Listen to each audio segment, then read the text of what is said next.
কাজটা ঠিক করলে না বুলবুলি। আমাদের জনপ্রিয় তোমার মুখের একটা হ্যালো ডিশ শোনার জন্যে ব্যবসায়ীর আমি ডায়লগ কতবার গুলো কল শুনেন। করেছি। আর তুমি আমার কলটা রিসিভই করলে না। সে এই হিরোর তোমার অভিনয় মতো করতেছে। চাপাবাজের সাথে আমার কোনো কথা নেই। বুলবুলি অভিনয়টা মোটামুটি একটা কাজের ভালোই। ব্যর্থতার জন্যে একজন মানুষকে চিরদিনের তো জন্যে আপনাদের কাছে কিরকম অযোগ্য মনে করা লাগবে যায় না। জানি না।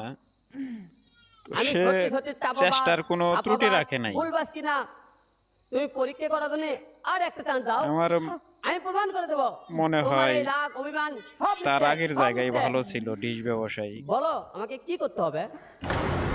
ভাই হিরো যা আলম, বলবো তাই করবে? তুমি বললাম আমাদের তো, তুমি যা বলবে আমি তাই করবো। দয়া করে আমার পেছনটা মানে ছেড়ে দাও। মিসাইল মারতে মারতে একবার তুমি শেষ যদি করে মনে দিলা করে ভাই। থাকো আমি তোমাকে তোমার ভালোবাসি, অভিনয় ভুল দেখে ভেবেছো। আমার একবারে আমি মর্মাহত বিশ্বাস করি ভাই। না তুমি ওই রাগের জন্য খুব ভালো